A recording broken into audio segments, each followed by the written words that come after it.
Hello and welcome to the Fishing Guide Podcast. Well, we're finding out a lot of things about Payton, but what we really need to know is about crappie fishing. Yeah. And that's why he's here, because he's going to tell us, because we were talking earlier about catching fish, and a prime time to come and go fishing and catch big crappie is the end of February, start of March. And so Payton, who happens to be a crappie fishing guide on Beaver Lake, more than happy to come in, talk to us, give us some secrets, Always. give us some tips, and tell us the reason why those big crappie are up. That's the most shallowest they're going to get and the biggest they're going to grow to size-wise.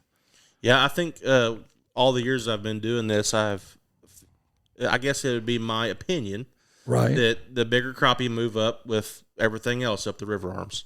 Okay. And I'm talking they're coming from miles away, I think, from the big end. Because all of a sudden, just big fish will just show up at the same time every year. Right. You know, we fish this area all year. We don't find that same quality. Right. You know, we find 10, 11, but these are the 14 to 16ers that show up all of a sudden.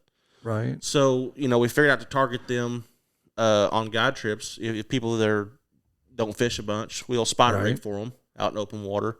Okay. In the river channels on flats and then the backs of big creek arms. Or we'll do the most popular method now, which is chasing roamers. Right. Or chasing the chickens, as my uncle says. So he calls it chasing. He loves to go. And, we target them fish with bigger baits usually in that end of February, March time. And then through March. We're using a 2 to 4 inch bait. Wow. Most of the time I'm throwing a 2 1/4 to 3 with either a 1/4 ounce head or an 1/8 ounce head. Right. My favorite's 1/4 around that time. A bigger, bulkier bait for them bigger fish just seems to really work. Right. And you can cover water and throw it at them a lot faster. And it gets down there to them, especially if they're on the move. That's the biggest thing, getting it to them quick before they take off again. Uh-huh. So the water temperature in that part of the year, is it getting back into the 50s? Yeah, usually mid-50s? Yeah, 48 to 50s is what it seems to be. But I think they've already got that on their mind, what they're wanting to do. Right. And that just seems to be the best time to find them moving up, is around that time. Now, are these black crappie or white crappie? Are you talking both? Or 90% of them are whites. White crappie. White crappie. Uh-huh. Sometimes there'll be a few big black ones in there with them. I think they're just lost, but they're usually big ones. Right. So I'm talking, 1.5 to 2 pounds. Right. And then you'll get some hybrids in there with them. There's a guy the other day called a big hybrid. So, and those are known to get fat. Those are big crappie. But when I guide, I try to get everybody to book between February and March, because that seems like when we have the best quality of fish. Right. And they get the full experience of Beaver Lake. And it's crappie. So, because we have a bunch of them.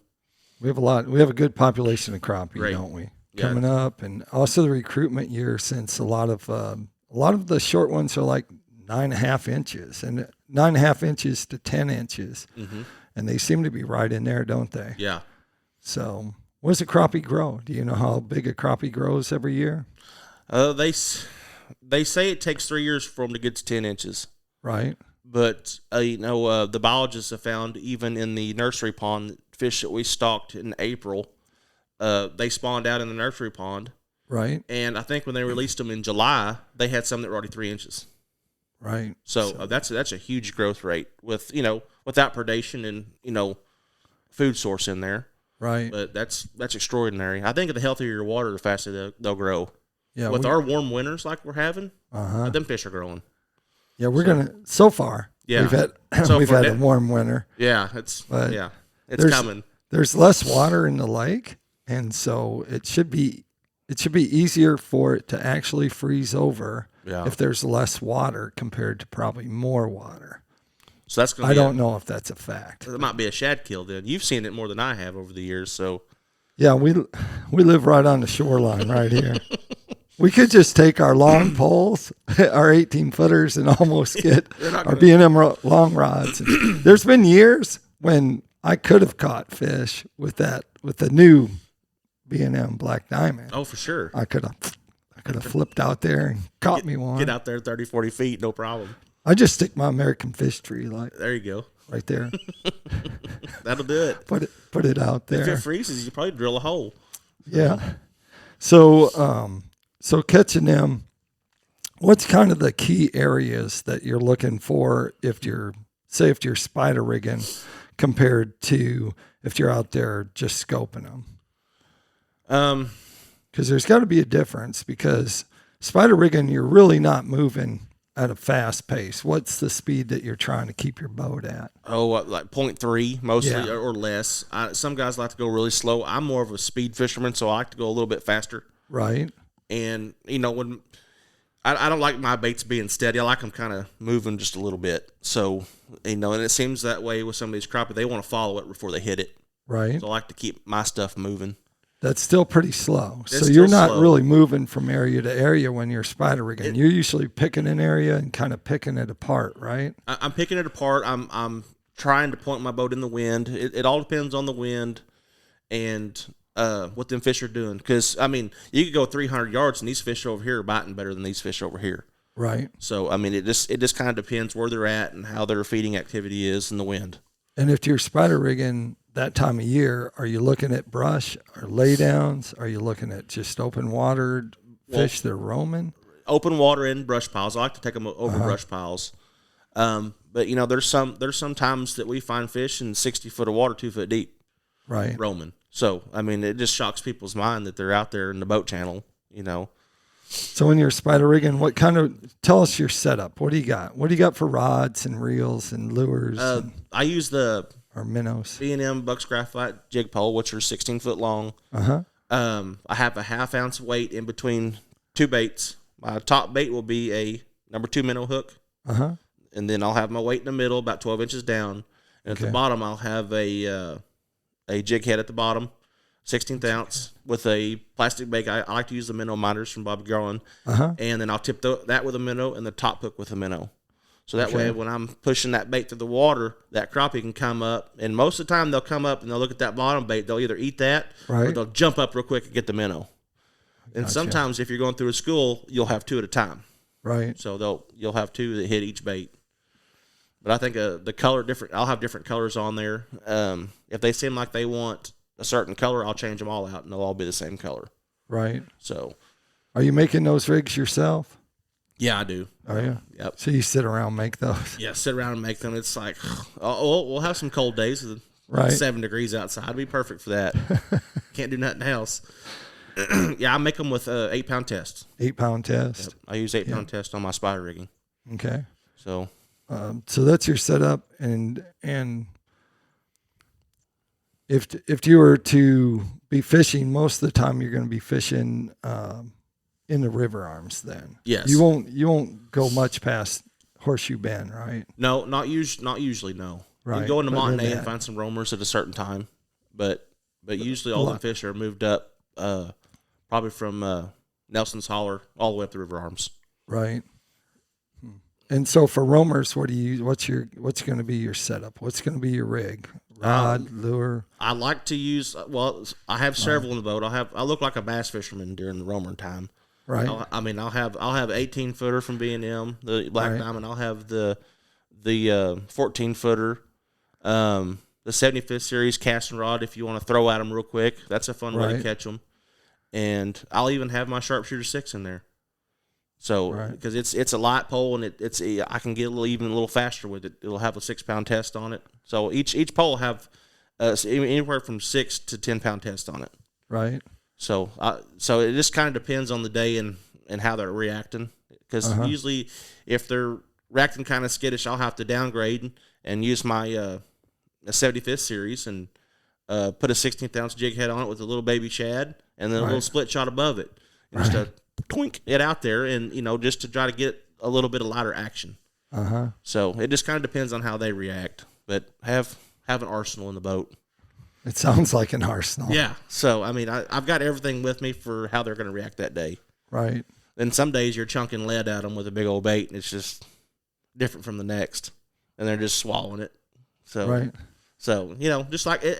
Do cold fronts affect them that time of year when you got, because end of February, start of March, compared to the fall, like the fall, when you get a front come through in the fall, it seems like it's more consistent fishing because the water getting colder isn't an issue.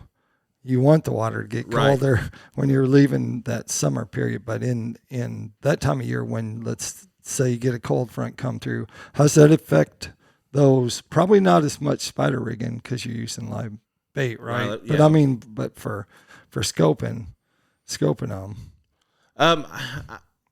I've tried to determine what affects them the most, but some days that are horribly nasty and you don't think you're going to catch nothing, you don't want to be out there, it's on fire. And you just can't believe that. And you're having to dip your pole down the water to defrost it, get the ice off of it.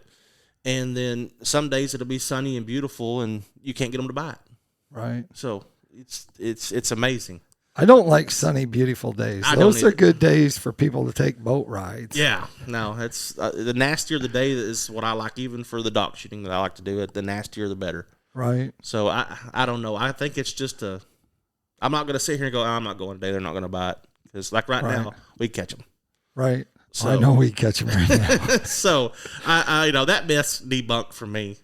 Right. I think if they're on the feeding mood, they're going to hit it. You get it in their face, they're going to hit it.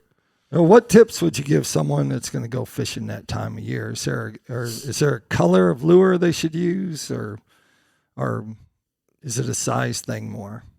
I think color. Have at least 3 different colors of jig heads. Have pink, chartreuse, and silver.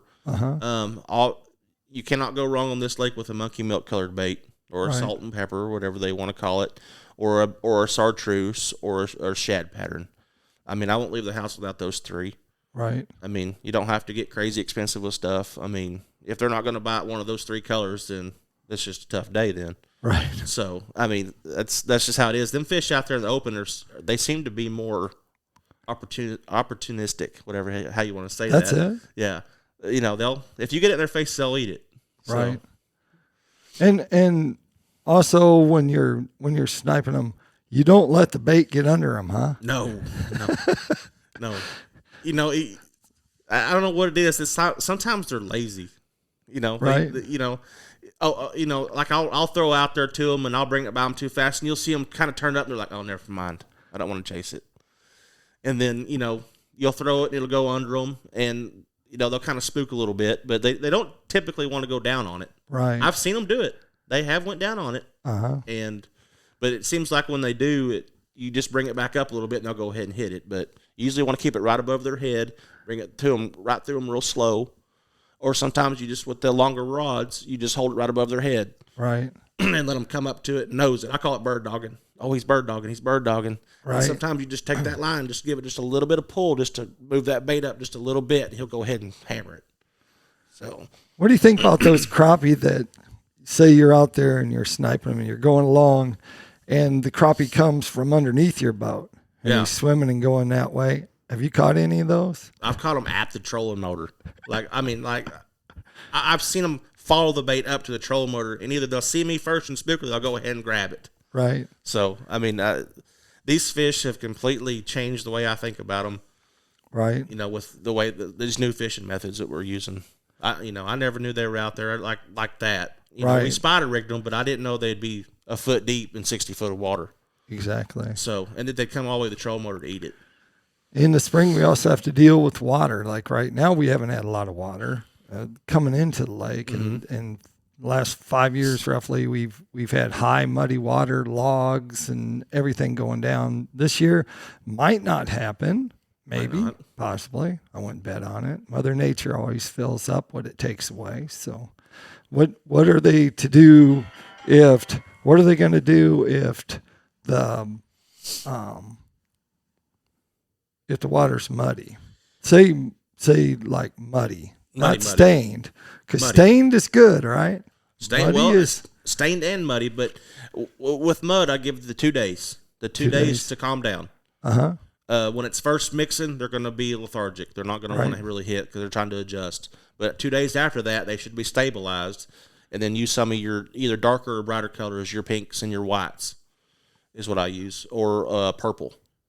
Oh, purple. Them fish will stay in them same areas usually. They just have to have a couple days to adjust. And when that water's stained or muddy, that's when you can really trick them big girls into biting. because they can't really see what it is. Because when it's clear, they come up and look at it all day, and it's like, come on, bite it. And you got to hit them in the head with it, and they'll just swim away like, I'm not falling for it. I've been here 7 years. I'm not falling for it. But them stain days, they can't really see what it is, and they go ahead and eat it because it's an opportunity.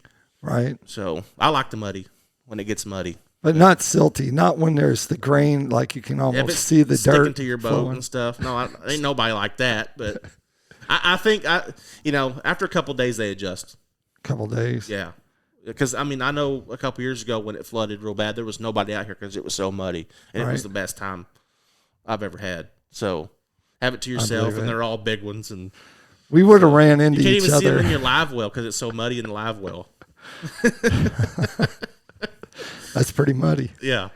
You have to put mud flaps on your boat. Mm-hmm. That's how muddy it was. Yeah, it's muddy. Pretty muddy. But you just, like I said, you take that long rod and you just put it right in front of their face, and they'll just eat it. Right. So they have pretty good eyesight, don't you think? I mean, we talked about this like before the show. We talked about having like most of like a small babe, like a small shad looking things, usually about 2 inches, but you're talking about that time of year, you're jacked up. You're 2 to 4 inches. Yes. Yeah. Get into some of the bass baits, that we're using, anything that looks like a shad. Because we start catching fish that time of year that you catch them and they have a big old shad tail hanging out their mouth. Right. And that thing's 5-6 inches long. So like, okay, that's what they're eating. They're wanting a big bait to fill up on, and that's what we'll start throwing at them. And I think they can see it farther away, right? And it looks more natural to them. That ain't no bait. You're not throwing a little baby shad at them. Stuff they might have seen before. You're throwing something they're like, oh, that's what I'm eating right now, and they'll eat it. Right. But yeah, the distance, that makes a big difference. I think too. Okay. Bigger baits they can see better. I think they put off a sound in the water or a displacement. Makes a big difference. Well, that takes us to Tackle Time. Tackle Time sponsored by PICO Lures. PICO Lures has a complete line of hard and soft baits. Of course, you can buy some baits that'll catch crappie that time of year, and big baits, liking the big baits thing. But and if you wait just a couple more months, you can troll PICO crankbaits too. But they got them all. They got all the lures you need to catch everything that swims in Beaver Lake or any of the reservoirs or rivers or ponds that you're fishing. You can check them out at PicoLures.com. Payton, if they want to find out more about you, or if they want to go on a guide trip and catch some of these big fish and throw big baits at them to big crappie, which that's if you're doing a formula, big baits, big crappie equal fun. Yes. Where would they go? You can reach me at Payton Usrey Fishing on Facebook. All right, there you go. Like I always like to end the show, make sure you keep your hook sharp, lures in the water.